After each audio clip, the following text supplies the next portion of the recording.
there were two birds living on the same tree, a lower bird and a higher bird.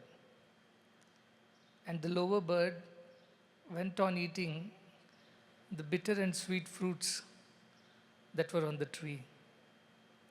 And when it gets a sweet fruit, it would be happy. When it gets a bitter fruit, it would be sad. And this went on for years, precisely for 32 years. And then this lower bird looked up and saw a higher bird, a bird which was not interested in the fruits of the tree. It sat there watching over everything as a witness.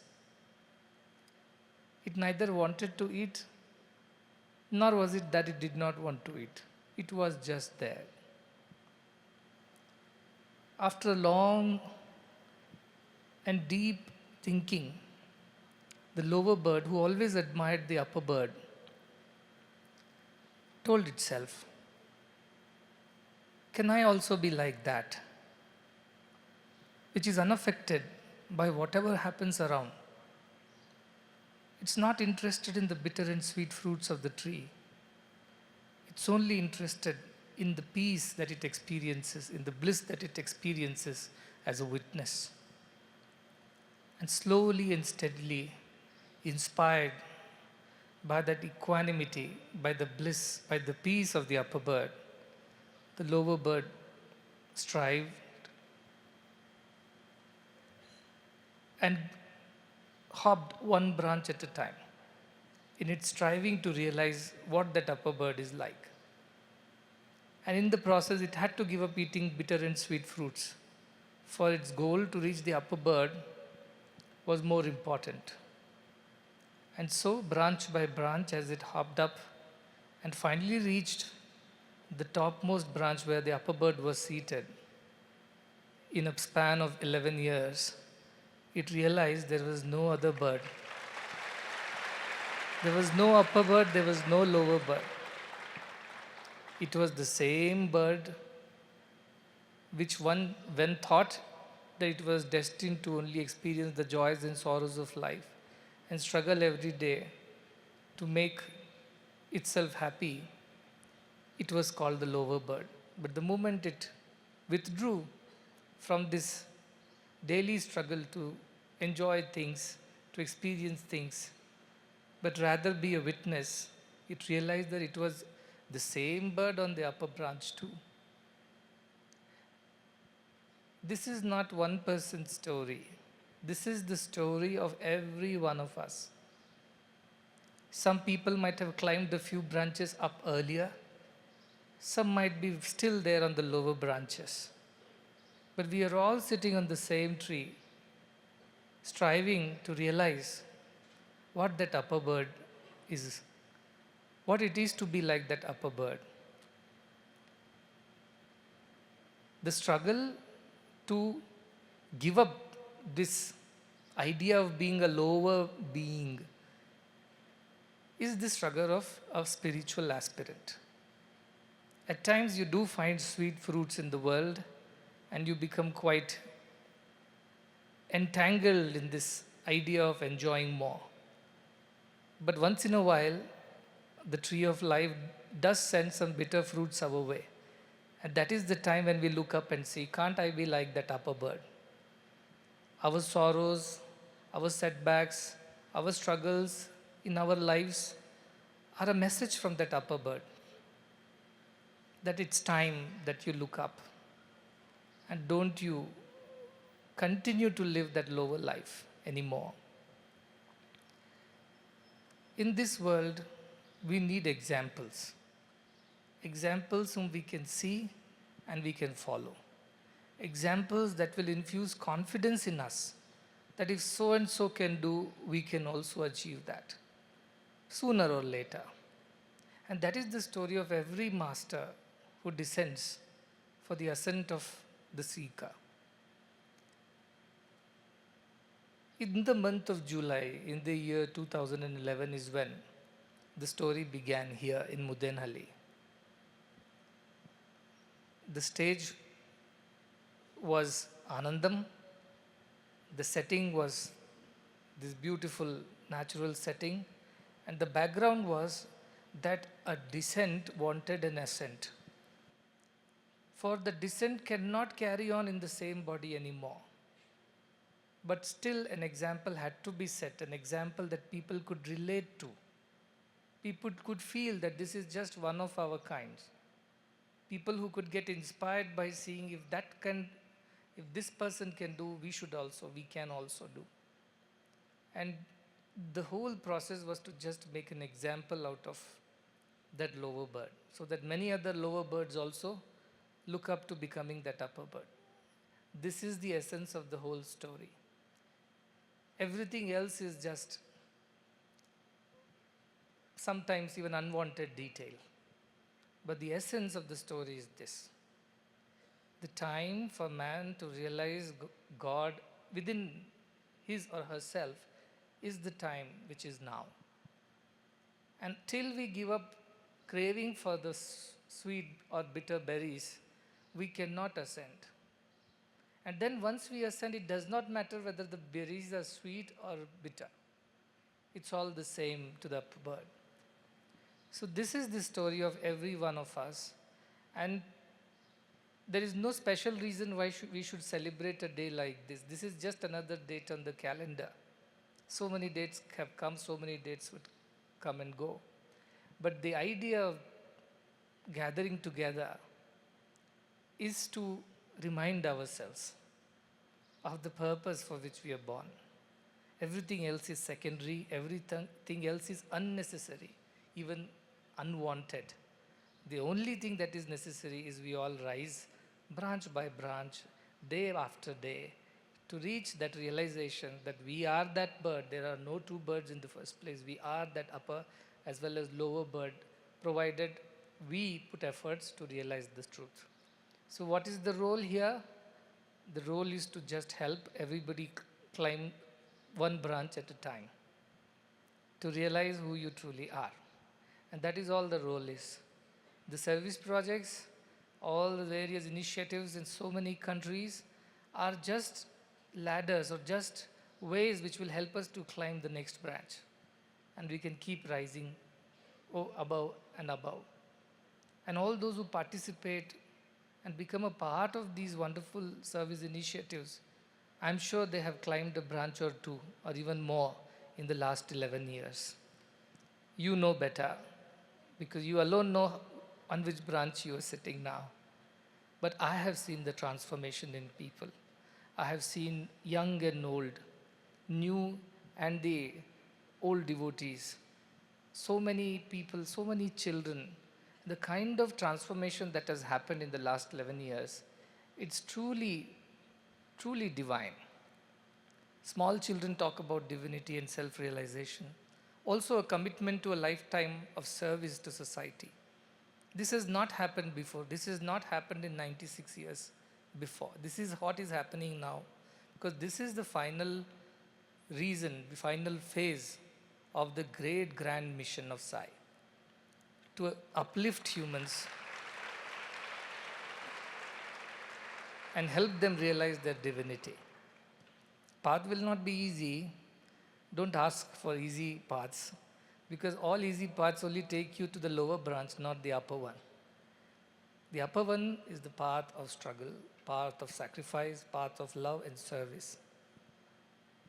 11 years ago, I was told, be selfless, be fearless, and have no shame, which means be shameless when we have to do something good. Because if you do bad, there are so many people doing bad around you that you will just become one of them and you won't stand out. You won't have to worry. Whereas if you set out to do something unique and different, something that nobody does, then you are going to be singled out. And people are going to ask questions of all kinds. And that is when you have to be fearless of all the comments, remarks, all the questions and doubts, even obstructions and impediments. You have to be fearless. And you have to be selfless, because you can't do this for your own sake. Your upliftment also is for the sake of others' benefit. Not even for your own happiness, but for everyone's happiness. And therefore be selfless. Don't ask for anything in return, not even an acknowledgement or a word of gratitude, but keep doing what you have got to do. At the end of it, come what may, whoever thinks whatever of you, do not be ashamed, do not feel shy, do not hesitate. These were the cardinal values that were taught to me by my master. And today, I don't look at Bhagwan Sri Satya Sai Baba as a divine incarnation. He is one, definitely, no doubt. Or somebody who's a man of miracles, as many put, a man who has provided so many free projects, service projects to humanity. Yes, all that is him. But above and beyond, he is a guru. A guru who will teach us to realize our true selves. And the path that he has taught is that of selfless service. Last 11 years can be roughly divided into three portions. I am speaking on behalf of Sri B.N. Narasimha Murthy ji also, who is under the weather still, but I am sure he will join us soon in hale and hearty. If he was there, he would have definitely given us a historic account. But I will do his job for today for a change. The last 11 years can be roughly divided into three phases. And I've spoken about it earlier. Roughly 3.5 years or so you can think of. The first phase was that of Sankarshana, to attract people to this mission. So what it demanded of us, to go home to home, door to door, meet people, tell them about what is happening, and tell them something that makes them believe in it, and convince them and bring them here to this holy land. First 3.5-4 years, silently this work was going on. 2011 to 2014-15, you can say so. Then came a change, an acceleration in the mission. And Sandarshana started. So far, everything was behind the scenes. Nobody knew what's exactly going on. But the second phase started, and people knew. Everybody came. Premamritam was built. So many ashrams were built. Projects started happening at a galloping pace. Everybody came. Everybody understood what is going on. That was the phase of Sandarshana. A lot of conversation, a lot of meeting, a lot of discussions started. People started meeting face to face. So far, it wasn't like that. And then the final 3.5 years, approximately 2017-18 onwards, that was that of Sankramana. Sankramana generally is considered as a transition phase, but I call it as a phase of ascension. Because transition can happen sideways also, but ascension happens upwards. And that is the phase when you start growing upwards. And you can clearly see how this mission changed gears then. Lot of talks about Brahman, lot of talk about self-realization. Service was no more the only thing being discussed. Much more than that. And every child, every woman, every man, everybody in the mission knew this is the phase, this is what we are supposed to achieve. And that is when this ascension began within and without. And today is the completion of this 11-year phase, and ascension has been completed. And that is why it is a significant July, because it started in the July of 2011. Today is the July again. And this is where this wonderful, very intriguing, very intimidating, but nevertheless interesting story unfolded. And I'm sure I speak on behalf of Narasimha Murthy ji, Sri Srinivas ji, and Isaac Tagarity, none of them are here today for some reason or the other. But they are the ones, the three wise men, who came following the star and found the purpose of their lives.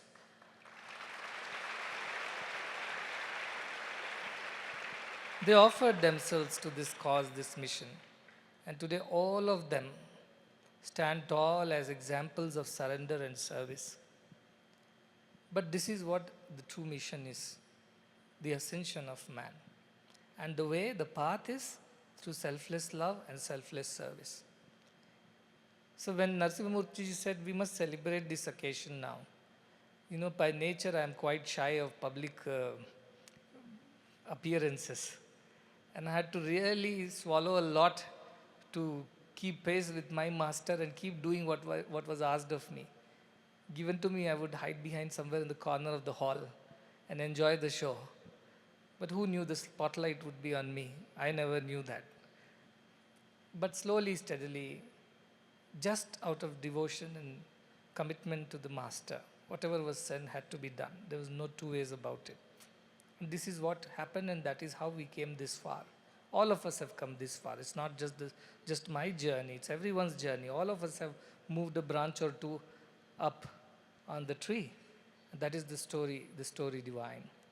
And I know in times to come, it's going to be a very glorious chapter in the mission. This decade, starting from today, is going to be one of the most stupefying and wonderful decade in the human history. And this place, Mudenhalli, so to say, nobody knows it, is the back of the beyond, but this will become the epicenter of a great revolution, a spiritual revolution around the world. And this is where it begins. 10 years ago, if I had told we are going to have some 7, 8 super specialty hospitals and some, I do not even have count, Bhuvna has better count of things, some 30, 40 institutions, a university which all runs free, lakhs of children being fed. Tell me if in 2011 in July had I come and told this is what we are going to do in the next 10 years, who would have believed? But all that has happened. But today with the confidence that you would believe since you have seen, I can say that the next 10 years is going to be glorious years, something that has never happened in the human history. And it would not be achieved by some great descent from the top. It will be achieved through people who will ascend and realize all this. So be ready for such a wonderful time that is coming our way.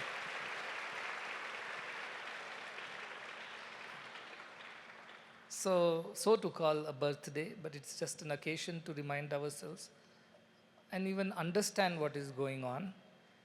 On this day, generally, the one whose birthday it is, he can demand a gift, isn't it? He can always demand, because that is why birthdays are generally celebrated. Children are always excited about their birthdays because they know on that day, nobody will scold them, come what may. Nobody will tell them anything. They can do as they please. And at the end of it all, they'll get gifts. So I'm sure today nobody can scold me. Nobody can say anything about me. And more importantly, I can demand gifts. And so here I am. All this is just to demand something from all of you. Are you ready to give me? So I ask from you that which my master asked from me. I want your selflessness. I want your fearlessness. And I want a bit of shamelessness. Nobody, don't care what others think of you when you do good things. So these are the 3 gifts that I expect from every one of you. Not only those who are in this hall, those who are watching this live or who are going to watch it in few hours because of the time zone difference. To them also, this is my demand. If they feel that they love me, they are my followers, they want to follow this message and mission, that this is the gift that they must give me. They must become more selfless, in fact, completely selfless, completely fearless, and have no shame in saying, thinking, or doing good in today's world. Whoever says whatever to you, it does not matter. At the end, I said, if nothing remains with us, this love will still remain. And in this love, we will survive. Not just survive, we will thrive. And this love is all that is needed at the end of it. So I ask of you this one gift, which is only one. It's not 3, it's actually only one. One, become me. How am I? I'm selfless, I'm fearless, and a bit shameless too. And this is what I learned, and I have to teach this to you. And I'm sure through your life, you'll teach this to so many more people. I'm a little unconventional guru that way. I don't expect you to learn Vedas and Upanishads and by heart all those scriptures. You may not, it's up to you. I don't expect you to go on pilgrimages and do pada pujas to me or put a photo and put garlands on it. I don't appreciate even that. You may or you may not do, it doesn't matter to me. But what truly matters to me is whether you follow the message, come what may. And the message is that of selflessness, that of fearlessness, to serve the society, to do what is right. Be courageous. Spirituality is not for the weak-minded. Nayamatma balahinena labhyaha, Kathopanishad says. It's not to be achieved by the weak-minded, fearful people. It is to be achieved only by the courageous. So today, as we celebrate the closure of one phase, it is the beginning of another. And as I said, another decade, another 10 years from now is going to be glorious. But whether it will be glorious for you or not is something that depends on you. It will be glorious for the world for sure.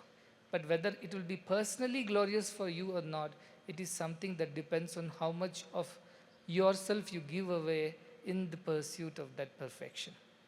So each one of you will enjoy only to the extent of your own involvement and participation and effort.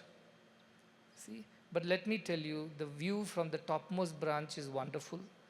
It's very serene, it's peaceful, it's calming, it's satisfying, and there is no desire left after that for eating these sweet and bitter berries anymore. You can be yourself, unaffected by anything around you. And that peace, that calm, that bliss is something that everyone must experience.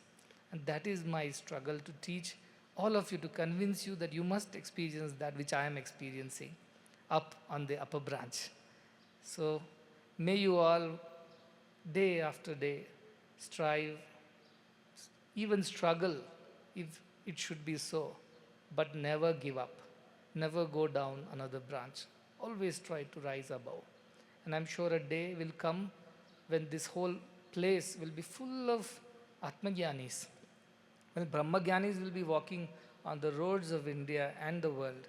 When every person, young or old, would know what self is all about. And therefore, everybody will be free from all misery and sorrow. Each one of them would be completely, perfectly happy and contented.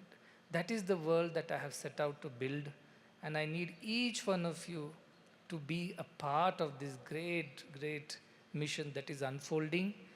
We are very fortunate that it could have been anybody out of close to 8 billion people in the world, but these are only few hundred thousands of us. And that's all God wants. We don't need the whole world to change the whole world. We just need a few good people who are committed, who are selfless and fearless, who can be change agents, who can be agents of transformation. And through their lives, they will tell the rest of the world how they can become better too. And that is the greatest service we can do. There is an example for you to follow, and you become an example in this process so that many more can follow you. This is my, as I said, I can demand, right? So this is my demand from you, that you have come all the way. Don't go away halfway through. Complete the journey. Ascend the tree. Become that one bird that we all are. And realize that bliss, that peace, that joy that only comes to you when you realize your divinity. So I bless you all for all your sincere effort that I'm sure you're going to put on this path you're already putting. May you all realize that self. May you all become that self. And in that realization, may we all become one. This is my only aspiration in life. This is my only prayer. This is my only desire, if there is one. And I'm sure this desire will be fulfilled through each one of you. Again, remembering the great contribution and faith that has been shown by every one of you. They say, blessed are those who do not see yet believe. Today, if the world believes in all these things, it's because they can see so many things happening. But you were the ones who came early, in a way, early bird on the tree, and you believed and did everything in your might to bring it this far. I'm sure with your example and inspiration, thousands and thousands, millions of more will be inspired. So consider yourselves blessed, and I'm so happy to have all of you and all those who are watching this program as a part of this wonderful Sai family, which is only expanding every day. May we embrace everyone in this loving embrace of divinity. May all of us realize this divinity and be always happy. With these words of blessings, I conclude.